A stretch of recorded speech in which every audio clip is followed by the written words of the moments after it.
Ladies and gentlemen, boys and girls, welcome to the Free Press Live. Slightly different this time. We're doing it in the morning, first of all, slightly early. And we are live in person from the Free Press newsroom in New York. It exists, it's right behind me. As always, I'm Michael Moynihan, and to my left, the great opinion editor of Newsweek. I mean, I shouldn't say that, just the great Batya Ungar-Sargon. She does a lot of things. But later on, we're going to be graced the presence of the Free Press editor-in-chief, Barry Weiss, who will join us to interview from the Boogie Down Bronx, Representative Richie Torres, the anti-AOC Democrat, about the American response to yesterday's Iranian attack on Israel. We'll also have Elliot Ackerman, the great writer, here to get into it with us on the Iranian strikes and some detail about the war going on now in southern Lebanon and what comes next. But first, something happened last night. There was a debate. That was probably the last one, but it was the vice presidential debate in Batya Ungar-Sargon. I don't know, it looked like a real debate. It was like a real thing. People were actually talking and there was complete sentences, right? Totally. Last night, Donald Trump's running mate, J.D. Vance, and Kamala Harris's running mate, Tim Walz, went head-to-head on topics from climate change to school shootings. And after the last presidential debate was criticized for biased moderation, CBS had agreed that they were not going to live fact check the candidates. But there was this moment where Norah O'Donnell just could not help herself. Here's the clip.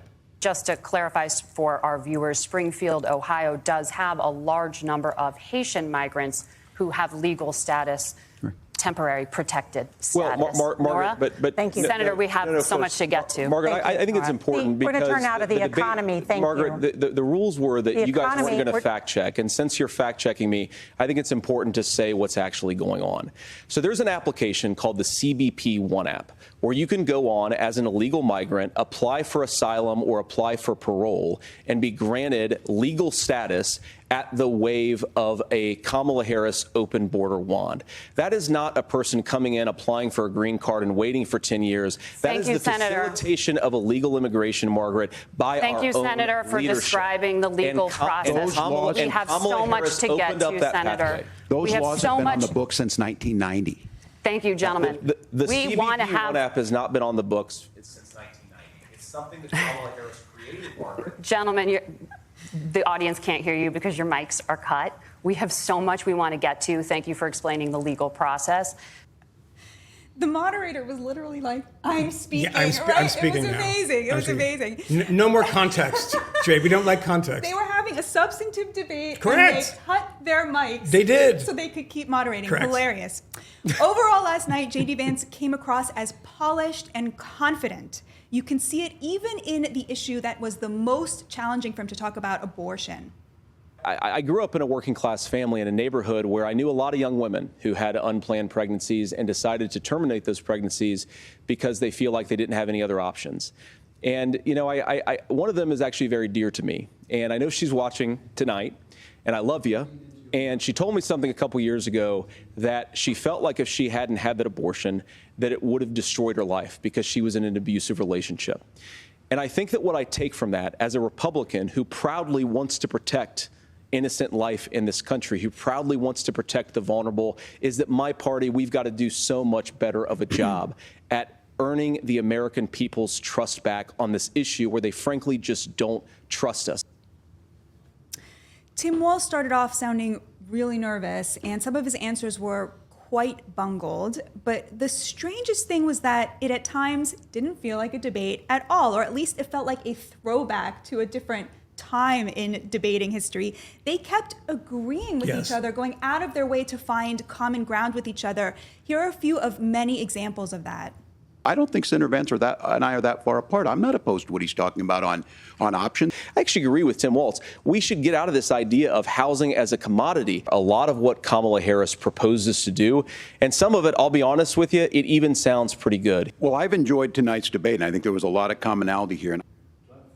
I think that was so. I mean, it was like a primary debate. It was two people from the same party. Except our primary debates have gotten so contentious, right? Yeah. I mean, even Yeah. a primary debate. So here's my takeaway. I loved the pursuit of common ground. I loved the idea that they both thought that the way to win the debate was to show the American people, look, I agree with this, I agree with that. Less divides us, even us who are seeking the same office than you may think. I do think that J.D. Vance won big. I think he showed why he's the heir apparent of the MAGA movement. Yeah. And he did so well that I found myself just feeling so sorry for Tim Walz, who at times looked so lost. I just felt my heart kind of went out to him. He was like a lost man from Minnesota it who was had just so wandered sad. on stage. No, look, if the idea was to make J.D. Vance, and I agree, that was sort of, to me, like one of those fights that Mike Tyson did right after he got out of prison. They would have these guys just walk up and they were the chump fights to get him in shape. And that was kind of a chump fight. It was a pretty easy one for him in a lot of ways because people forgot that he's a very good debater. He's a very, very smart guy. I disagree with him on so many issues, but you can't take away from him that the guy is a strong writer. He's like, his book is very good. He's a very agile thinker in the things, very, very quick on his feet.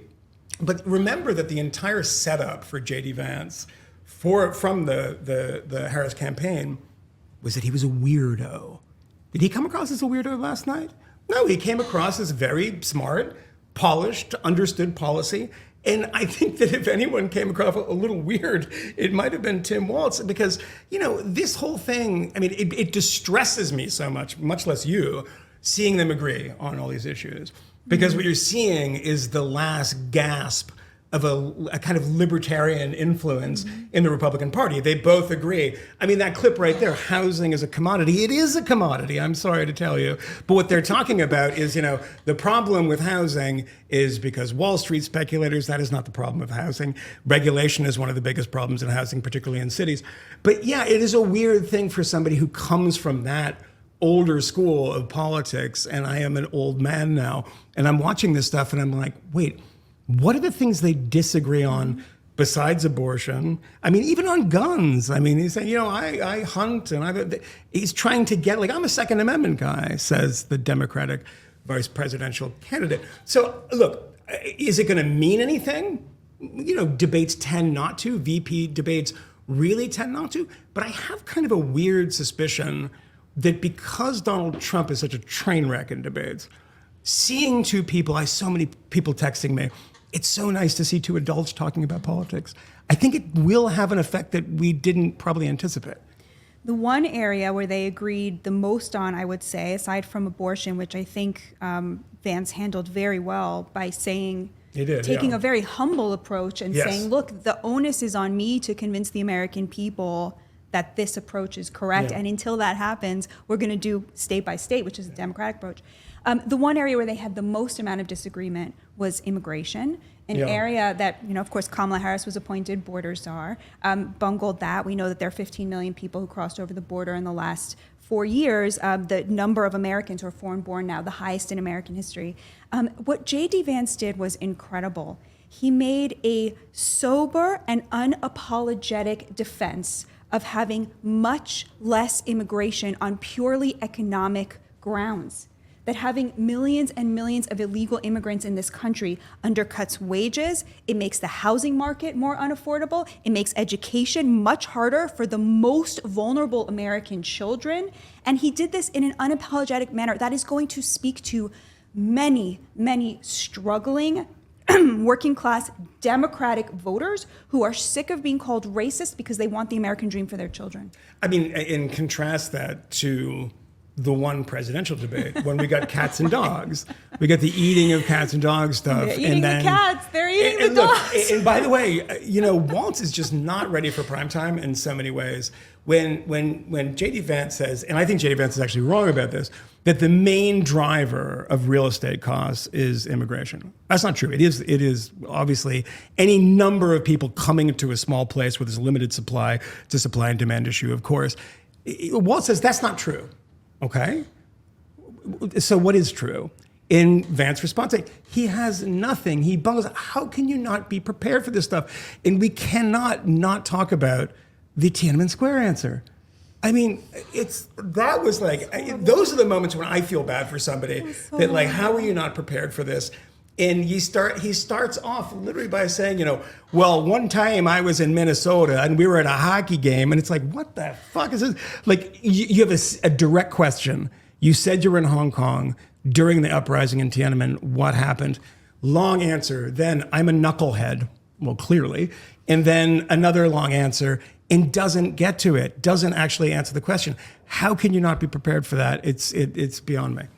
It was so hard to watch. I'm not a fan of Walz's policy, but he seems like a pretty nice guy who sometimes gets carried away when he's talking about things. And to have to answer in that way for something that I think a lot of people do, which is embellish, sometimes consciously, sometimes unconsciously. I don't know. It was very, very difficult to watch. It was like when Biden was, forced to sort of answer for being put on the spot in ways that you knew that he was going to fail. I don't know. I found that very difficult to watch. Yeah, I will just say, as a final note on this, keeping in mind the Tim Walz, the reason for the Tim Walz pick, which I think, by the way, last night looked like a bad pick.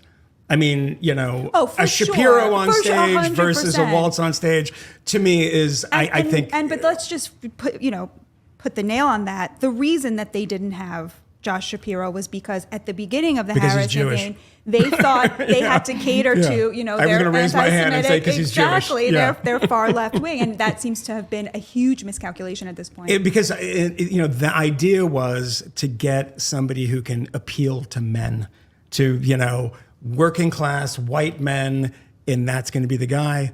And if you're looking at that last night and you say, "Oh, I think he's the one who's doing the job," I think you are sadly mistaken.